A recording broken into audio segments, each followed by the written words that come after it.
Hey, everyone. Welcome to Locked On Lakers for Wednesday. Brian Kamenetsky and Andy Kamenetsky. Andy, according to Charania of The Athletic, we've lost some traction with the Kyrie Irving deal. What does that mean? What kind of timeline are we working on here? That's next on Locked On Lakers. You are Locked On Lakers, your daily Los Angeles Lakers podcast. Part of the Locked On Podcast Network, your team every day.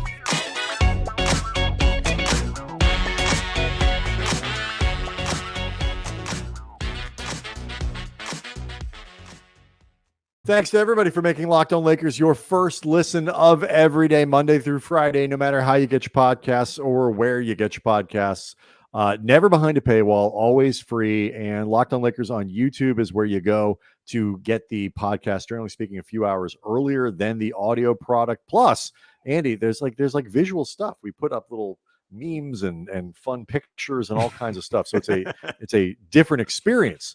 Yes. Than just getting it, the audio version of it. So that's worth your time. Also, that's where breaking news is going to happen first, and our analysis for all of that. Want to let you know that Locked On Lakers is partnering with Arcade 1Up to give away 3 free NBA Jam Shaq machines. That's right. How many, Andy? 3. That's right. Count them, 3. 1, 2, 3. These are the guys known for making the incredible retro 3/4 scale at-home arcade games like Pac-Man, Golden Tee, and so many more. Enter to win at arcade1up.com/locked-on. That's arcade1up.com/locked-on for your chance to win. Andy, the summer Lakers fell to Sacramento in the finals of the California Classic. You and I know, have a great deal of concern about Phil Handy's rotation choices in that game. We'll be spending most of the show on that. But no, I'm kidding. We're not doing that. Just make sure people really understand. We are, though, going to start by talking about the news with Kyrie Irving. Charania of The Athletic on a Tuesday report. He goes on to Pat McAfee's show and says that, quote, there is no traction on any type of a Lakers deal for Kyrie Irving, and I'm not sure we're going to see that take place. So that's a pretty big swing, Andy, from last week to this week when everybody was sort of expecting it to happen relatively quickly to Shams now saying there's no traction of any kind around the deal. He's wondering if it's even going to happen. He also told Pat McAfee in his tank top that the Nets are making free agency moves, quote, as if Kevin Durant and Kyrie Irving are returning next season. To wit, they just brought in TJ Warren on a true veterans minimum deal, which even acknowledging TJ Warren's injuries that he's dealt with over the past couple seasons, I expected him to get more than a veterans minimum. So that, I mean, that could be this upcoming season's Malik Monk. To me, this is what the first thing that struck me before we even get into the timelines and the particulars and who's got leverage and all that is just how the headlines, that kind of headline, the Nets are proceeding as if he's going to be on the team. These guys are going to be with them in the fall. Kind of mirrors all the stuff that the Lakers are doing about proceeding with Russell Westbrook as if he's going to be on the team. The difference is, disgruntled or not, if those two guys show up, the Nets actually have a pretty good team. If Joe Harris is healthy and Curry is there and all that, like that is a team that will contend in the Eastern Conference. Yeah, and that's something we'll get into as we get further into where things stand or don't stand with the Lakers and the Nets right now. The big commonality, though, in terms of what we're hearing right now from both sides, Brian, is this is what often happens when you are a team with an exceptionally distressed asset. You often have to make at least some type of contingencies in case you don't get a lineup of buyers for said distressed asset. Right. I mean, and this gets into this a good way to kind of enter the conversation about leverage because, we've been making it clear that, up until the stuff with Kyrie really heated up, you and I had been bucking against what had been, I think, the most common narrative of course, the Lakers are going to move Westbrook. They have no choice. They're absolutely, this is just smokescreen, them trying to do gamesmanship. We've been saying consistently, no, they very well may end up with Russ on this team next year. In part because they have no choice, right? It's like, they might, do you buy him out? Do you pay him to go home? Whatever.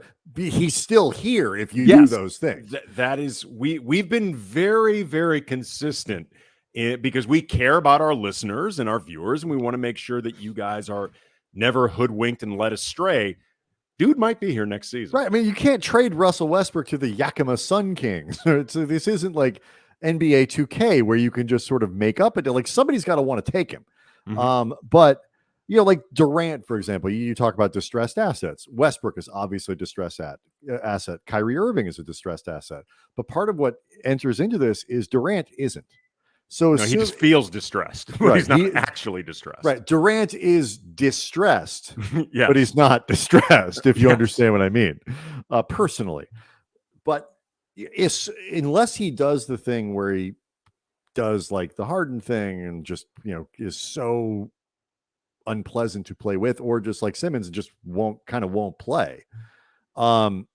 If he's willing to show up to work and kind of try to make this as amicable as possible, and he's got 4 years left on his contract. The Nets don't have to move him right away. They not only can, they should wait to make sure they're getting the best deal they possibly can. And the reason this is relevant to me, at least, tell me if you disagree, is I think from Brooklyn's standpoint, they are not totally intertwined with each other, but it feels to me like you get the Durant piece of this set as much as you can, or if you get the feeling for what that's going to look like before you move on to Kyrie, because if you want to do the thing where you feel like maybe we can change Kevin Durant's mind, whatever it might be, dumping Kyrie for something that makes your team worse doesn't help in that regard. Yeah, I agree with that. And I mean, I've been saying for a while that one of the things that Brooklyn has in their advantage, if they would like to mend fences and run the thing back, because on paper this team could be very good, they don't have to make this thing happen right away. And there's always that talking point that Kyrie or Durant could just refuse to show up. If they're not moved, they're not gonna go to work. And I actually find that a pretty hollow threat for both of these guys. Start with Durant. Why do you think it's hollow that Durant wouldn't show up? Because he's 34 years old. Do you think he really wants to burn one of the last years of his prime sitting at home? Yeah. Like, no, I mean, he's coming off a few pretty significant injuries. There's only so many good years he's going to have left in the tank, much less on a team that actually could do some damage. Could be a fun team to play on, even while you're trying to make your way out. I mean, it's a. I just don't picture him doing that. Yeah. I don't picture him really being willing to sit out an entire season. I call BS on that. I do. He hasn't struck me as that guy, asking out, whatever, try to control you, but like to literally not show up to work. No, he's just the gloomy guy who always wants to be somewhere else. Right. That's a different deal. And then Kyrie? Yeah, I was about to say, what's your feeling with Kyrie? Because I think we're in alignment here. If he does not show up this year because Brooklyn, for whatever reason, does not get the deal that they want from the Lakers, or they refuse to trade him because Durant's still there and Kyrie has reached a place where he says, like, I don't care if KD's here or not. I don't want to be here anymore. After all of this, everything we've been through with Kyrie Parentheses, Irving, waves arms excitedly, that everything with Brooklyn, with the Celtics, with the Cavaliers, with every time the dude opens his damn mouth, he could be committing career suicide. And before you say, well, Kyrie is just crazy enough to do that, remember, he's the guy that was not crazy enough to leave $30 million on the table and just take a mid-level for the Lakers. He's not crazy. He may be delusional. He may be annoying. He may be unprofessional. He may be addicted to YouTube rabbit holes and subreddit threads. He's not crazy.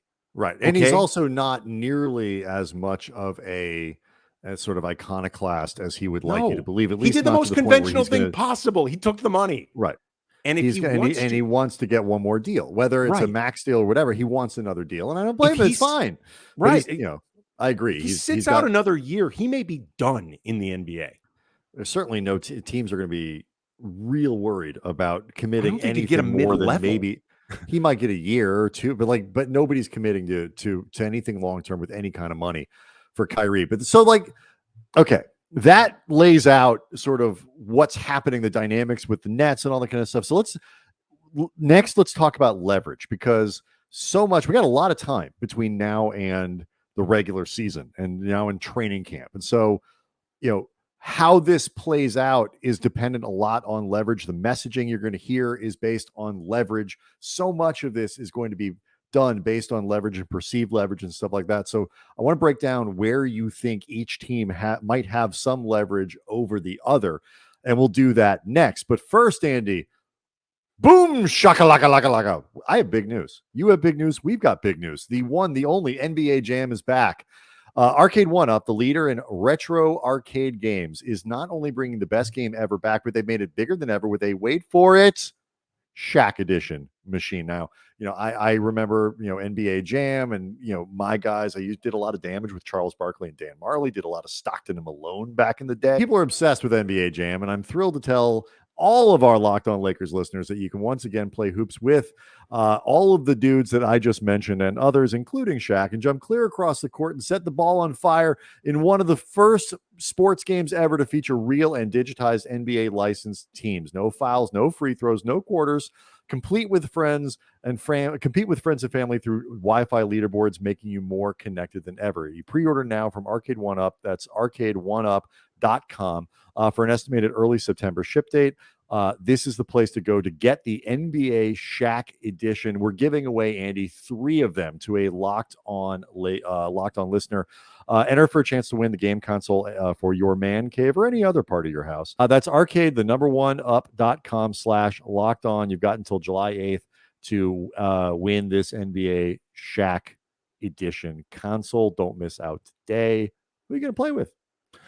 Locked On Lakers also brought to you by Doer, the new sponsors of this show and only this show with the Locked On Network, purveyors of the world's most comfortable pants. Doer is clothing created with the belief that comfort, style, and function all exist to complement each other in design. A single pair of Doer pants can take you from the bike lane to the boardroom to dinner with friends. That is the versatility you get with Doer. No need to lug around changes of clothes, struggling with garment bags or duffels, changing clothes in a bathroom stall like a dork. And all of them are made with 95% natural fibers, unlike conventional performance clothing, which use primarily oil-based synthetics. So your clothing is actually good for the planet, and the planet needs all the help it can get. It's got Cool Max fiber integration that wicks body moisture and heat and insulates for warmth in the cold. It's like the old McDLT, Brian. Keeps the hot side hot and the cool side cool.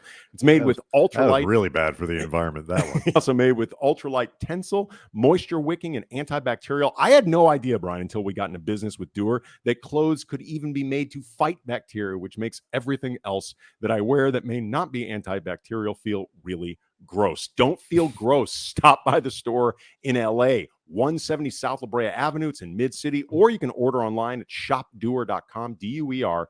Either way, use the exclusive code for our listeners to get 15% off with Locked15. Again, Locked15 for 15% off, DUER, Doer.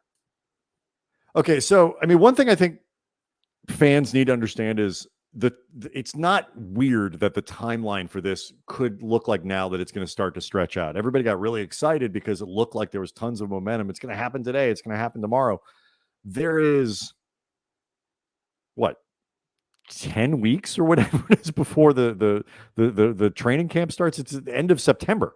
Teams are starting to go into training camp. So, that this could play out in a slow speed kind of way isn't surprising to me, and there's going to be tons of leaks on each side as each tries to exert leverage over the other. I do think each team has some pressure points that they can apply, at least for the time being. The biggest for the Lakers, at least to me, towards the Nets, to try to keep the price down on a Westbrook deal and get a Westbrook for Kyrie deal and get this thing going, is that there isn't another team that is reportedly at all interested in Kyrie. And as long as the Lakers are the only team bidding for Kyrie, they can kind of play this game and play this out and say, if you want to trade him, okay, but we're not going to give up everything in the world for this guy bidding against ourselves. That to me is the biggest point of leverage the Lakers currently have on the Nets. Yeah, I mean, the biggest counter to that leverage from Brooklyn's side is like we talked about before, there's still plenty of time for a mystery suitor to emerge. There might be a team that decides in, say, 4 or 5 weeks, if this hasn't been settled by then, you know what?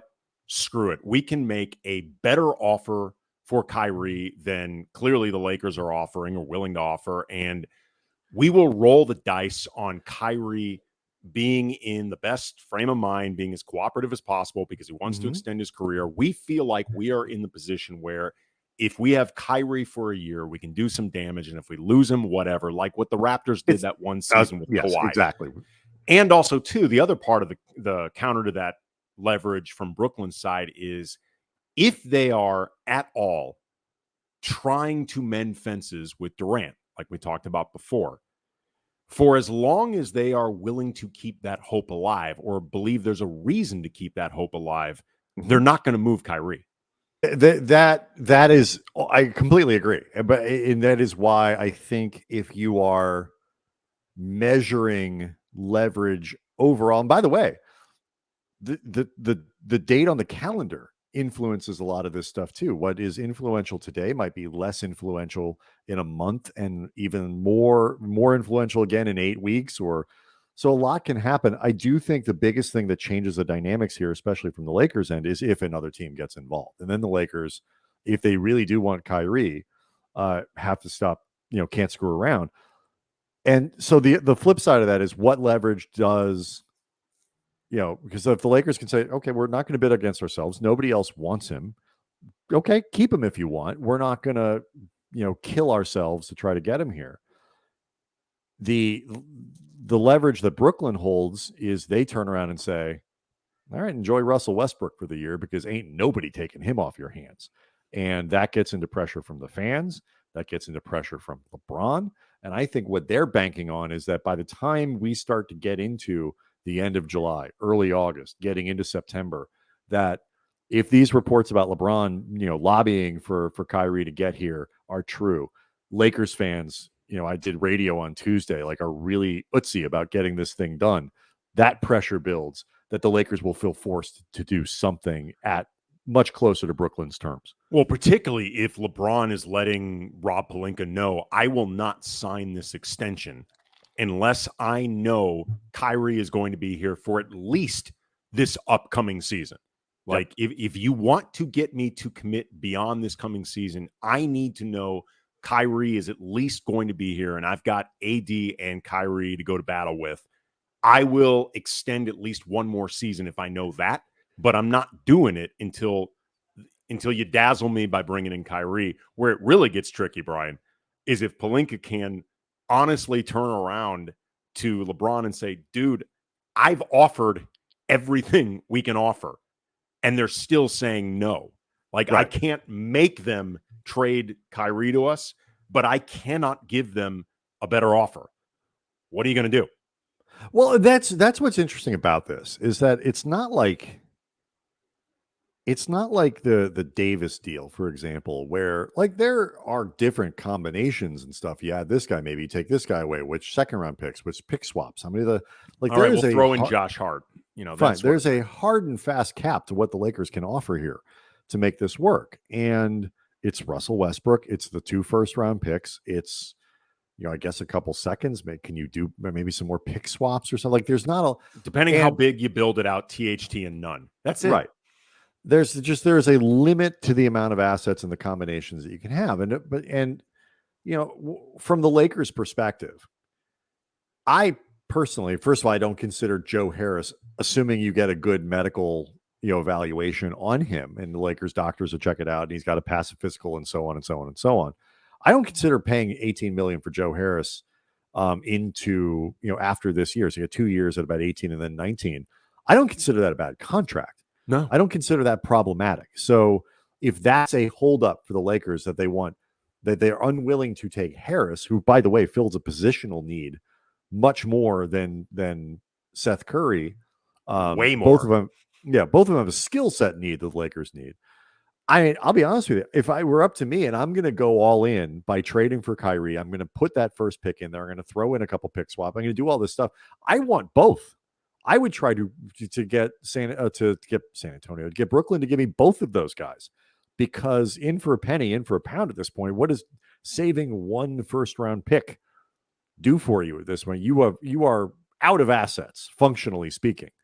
And so I personally, if I thought I could really remake this roster in a way that gave me a genuine middle class in Curry and Harris and a top three that is probably arguably the best in the Western Conference if everybody stays healthy, big if. I'm not going to let I'm going to go ahead and do that. If I'm entertaining any of these things, I think you have to commit then to what gives me the best chance to win this year. And the best chance is how many human players can I get from Brooklyn while holding on to as many human players as I have. Yeah, it does make sense. I mean, at that point, Brooklyn needs to be including the players that you're asking for and not, say, trying to hang on to Seth Curry because he's an expiring after this season.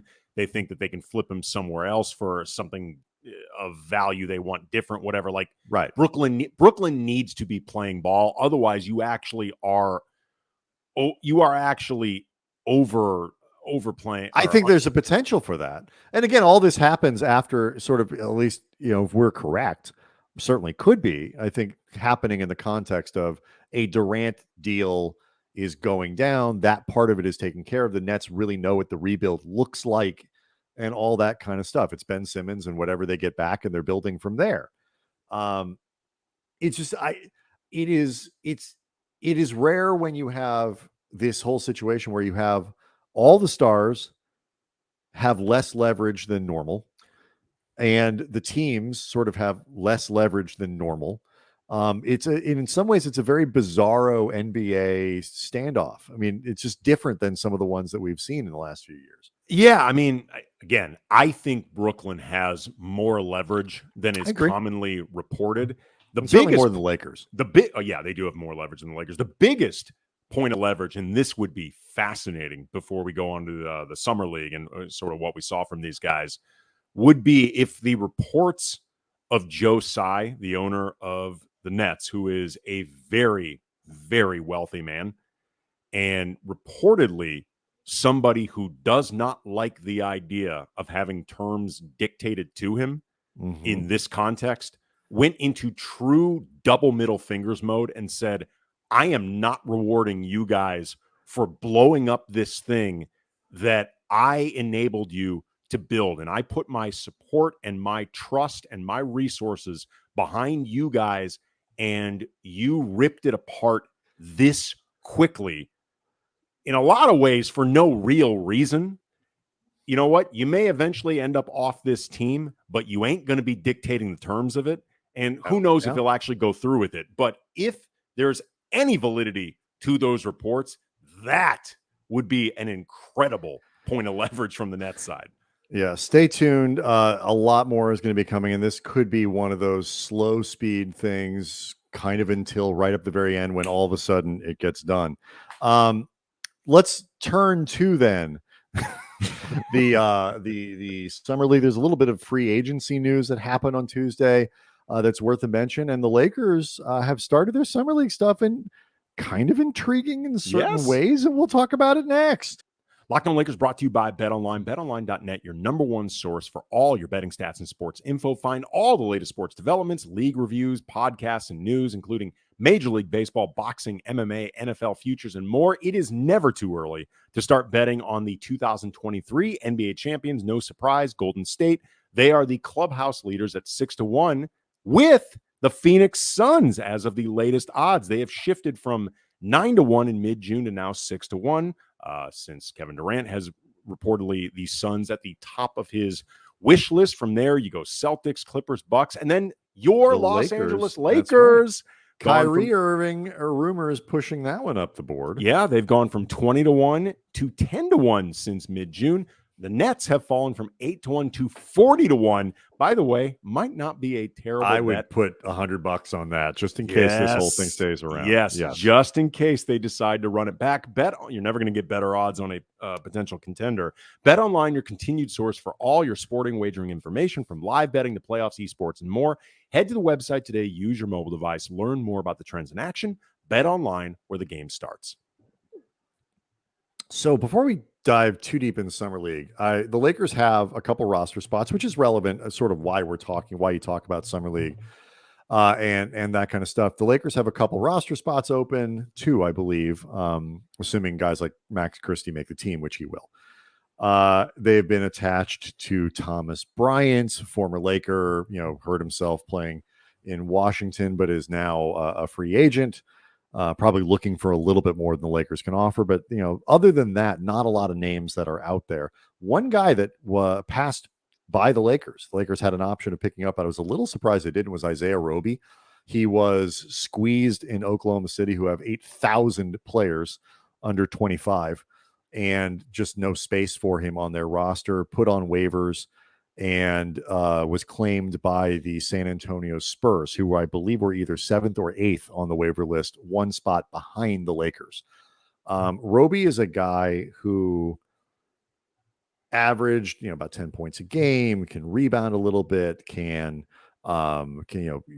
decent assist guy, can defend two, the 3 and the 4, even small ball 5s if you kind of are playing that way. And he's 6'8", and shot about 40% from 3-point range last year. Now, that was well above his career averages. There's no question. Shot 44%, I should say. The year before, he shot 29. So maybe the answer is somewhere in the middle. This was the kind of guy I was surprised the Lakers didn't get, just because the height. He's 24 years old. He can do a lot of stuff. He's at a position and of need on the wing as a 3-4. As opposed to a 2-3.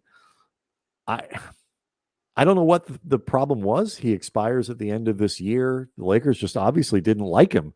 But man, I would have liked to see them take one of those roster spots and put it towards him. Where I will give the Lakers the benefit of the doubt would be if they are keeping spots open for what could be an expanded Kyrie Irving deal. And Correct. If that's the case, A, that is understandable. And B, you're actually doing Roby a favor, because if, say, you pick him up off waivers and then you end up cutting him, you potentially put him in a spot where A, he may not end up with a job, or B, if he ends up with a job, it may not be with a team that needed him quite as much, and he doesn't, or that wants him, right, that he doesn't have as much of an opportunity. Like, I think it's bad form to pick up a guy off waivers if you really don't think if you're not sure he's going to be on your team. Yeah, and I agree. And I'm not. This isn't. I'm not crushing the Lakers for this one, but it is rare when a 23-year-old player who's been above replacement value, making basically the minimum, a little bit above the minimum, but basically the minimum. Maybe they couldn't if it's not a little above the minimum. Maybe they no. According to I thought about that. According to Eric Pincus, the Lakers could have used the trade exception that they got dealing Marcus Gasol. Oh, right. Okay. Last year. This is not something I would have known. This is 100% crediting Eric Pincus here. Right. But yes, the Lakers had the opportunity to get him, and make that work. And I think actually, I don't know what the rules are about guys who aren't on minimum deals if you're claiming them on waivers or whatever it might be. But again, over 17 points a game per 36, 8 rebounds, 2.5 assists, more than a block shot. He just does a lot of things well. He's not going to change the course of your franchise. But if that's the case, and I think it's a good point that maybe they're holding space. Like, what if you do trade out 2 guys and you bring back 3? You're still interested in Thomas Bryant or whatever it might be. You find yourself having to cut someone that you have already signed to a minimum deal, and whoever that is, and that's not what you want to be doing. It does illustrate again the kind of the bind that the Lakers have put them. So it's another example of the kind of bind that this Westbrook deal has put them in, to where they are kind of constantly put in these wait and see situations, when it comes to roster spots, when it comes to trades, when it comes to whatever, because they have such a small amount of flexibility. These are the kind of little opportunities that go by. But anyway, so good luck to Isaiah Roby with San Antonio. Cole Swider's Hall of Fame case took a little bit of a hit on Tuesday, but overall a positive start for the Lakers in Summer League, whether it's Max Christie, Cole Swider, Scottie Pippen Jr. What stuck out to you over these 3 games the Lakers have played in the California Classic? That the guys who I think matter most, and I would even include Jay Huff in this conversation, just because he's somebody that if, say, Thomas Bryant wasn't available by the time the Lakers are theoretically looking to use that roster spot and they wanted to use it on a big, I think he showed little bits of potential last year with the big club, or certainly played well with the G League and played well in the Summer League. All of these guys looked like they have potential business being on an NBA roster. And that's what's most important with not just your Summer League guys, but the guys that you have used either two-way contracts on in the case of Swiden and Pippen Jr., a second-round pick in the case of Christie, or G League time in the case of Jay Huff. Like, right. I liked elements of what you saw in all those guys. Like Max Christie, his shot was extremely inconsistent. That first game, he just looked sped up and way too excited to be there. But he hits the glass extremely hard. He's very active. You can see the length and the determination defensively. Cole Swider, he needs to develop either utility on the other side of the ball or a second above average NBA skill. But that shot is flipping gorgeous. It looks nice. That is, yeah. It didn't really go down as much on Tuesday, but like, here's the thing. I mean, what you want, again, like you said, are guys who look like they have something that can translate to the NBA level. And it was funny to see, part of what's fun about all of this is just completely overreacting. Cole Swider has a couple good games and all of a sudden he is, the second coming of Klay Thompson. Like it's fun to play that game, but with an undrafted free agent, he can clearly shoot the lights out. He also can clearly not defend. So, maybe he can get that way. But Scottie Pippen Jr. is definitely undersized. He was inefficient on Tuesday, 2 of 10 from the floor, but you just watch him play and he's like, this guy's got a good feel for the game. If he's not too small, like, could you put him on the floor in a couple of years? And, could he be your third point guard? Could he develop into a backup? It's not out of the question. Here's Christie one thing I really defends. love about, I think, like you said, rebounding. I'm sorry, but I was going to say about him, needs to put on 25 pounds, but he's 19, so he has a chance to do that. And he's an intriguing defender at the NBA level. So, like, there's stuff to these guys where you don't look at them and go, "What the hell were they thinking?" Yeah, really quick with Pippen. One of the things I liked about him too is, despite being small, he really goes after and absorbs contact. Like, he is not afraid to drive into traffic. He's got a little bit of Jalen Brunson in terms of just being an undersized guy that'll go straight into that. He's not as big as like a Kyle Lowry or someone like that, who's just built like a truck at that size, but he's got skill. And if nothing else, it feels like yet another example of the Lakers scouting department just being really good at what they do. I mean, they're the strongest part of that organization. Who are the players with obvious flaws? Christie is very young. He's very skinny. He needs to put on weight. He is bigger than I thought he would be. I mean, maybe it's because he had been sold as like Ichabod Crane. He's not like that Chet kid from Gonzaga, who's like, over 7 feet tall and like under 200 pounds. He's not that skinny, but like he's slight. He's not Poku. He's not, what do they call those guys? Like the Slim Towers, I think is the name that they came up for that. That he's not quite that, but like he needs to put on a lot of weight. You can bully him around, absolutely. Even at the summer league level, he's being pushed around. But when he's got space and he can use his hands and you don't get into his body, he's done pretty well and he moves well. So I mean, like, it is fun to play these guys will be, next Hall of Famers, future, get your jersey retired kind of guys. And hopefully none of the players that we talk about this summer will have to make a contribution this year, because it likely means something's gone really wrong. But I haven't seen anything, and we'll see more as big summer league picks up in Vegas this week. Right now, I've seen nothing that would discourage me from thinking the Lakers have a chance to take these guys and turn a couple of them into, rosterable NBA talents, which is really all you can ask for, certainly with undrafted guys. And even to some extent, if you can take a second rounder and make him into a rotation player, a huge win. Yeah, so far so good. All right, so we'll see how this goes. We'll see what develops with the Kyrie stuff, whether some traction can be gained between now and I don't know, sooner rather than later, because I'd rather not wait until August for any of this stuff to happen. Let's have some fun now. I want my stuff now. Locked On Lakers is where you go to get the podcast and get all the visual eye candy that's in there, from memes to us. Doer is where you go to get the pants, DUER.com. Go to the store, 170 South La Brea. Visit them online. Really, go see the pants, go feel them, go try them on. They really are comfortable. And we'll see everybody on Thursday.